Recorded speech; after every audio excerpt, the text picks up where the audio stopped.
Okay, we're going to start on the bottom of page 199 where we left off. So it says here to write 2 1/2, 4 1/6, and 1 2/3 in the correct boxes on the number line. This isn't so straightforward, at least for one of them. I feel like it's a little bit tricky here. I'm positive this is 4 1/6. So you could say that this one on the right-hand side is 4 1/6. And then we have to plot 2 1/2, which is going to be right in the middle. So I'm going to say it's this one here. And I'm going to say that's 2 1/2. And for the last one here, 1 2/3,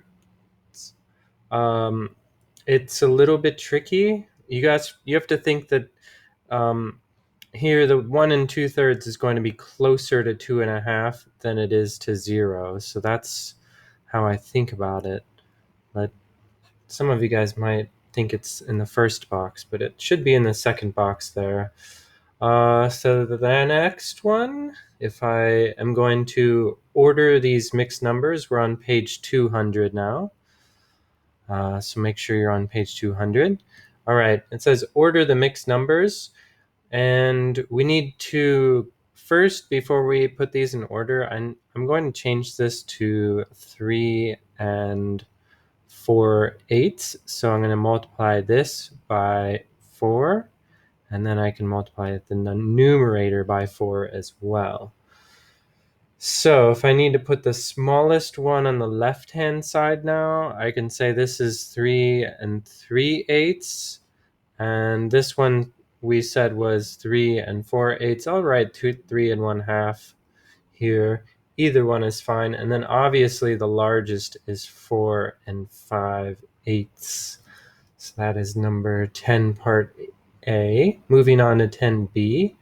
It says to put these in order, and this one's going to be from greatest to smallest. So I know here, first it would help me to make this 1 6/12. Perhaps I'm going to make the common denominator for all of these. This would be 2 10/12. And that's going to help me out a little bit because that's 2 7/12. Sorry. I'm just keeping that one the same, and 1 2/12. There we go. So now it's easy. The largest one is obviously this 2 5/6. I'll write 2 5/6. Okay. And the next one is going to be 2 7/12. Okay. And then the next one should be 1 1/2. All right. And then the last one will be 1 1/6. And I think we got them all. All right. That's a 7 there. Let's move on. Okay. C, we have, looks like we have a common denominator first we'll make is the 12ths here. So I'm going to multiply this numerator and denominator by 4 and get 5 8/12.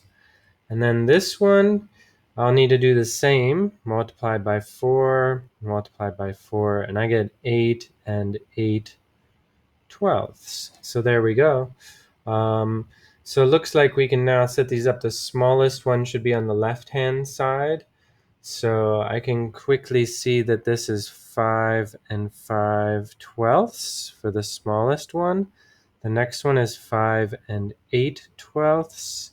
The next one should be one of these 8 ones, right? So we should say 8 7/12, and then 8 8/12. Or I could say 8 2/3. Either one there.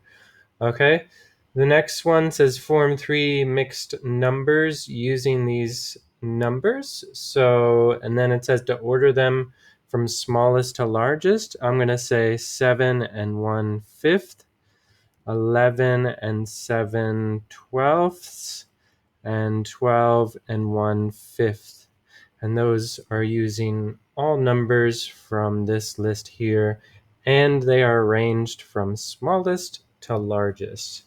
So that's it for page 200. Let's just check out the answers.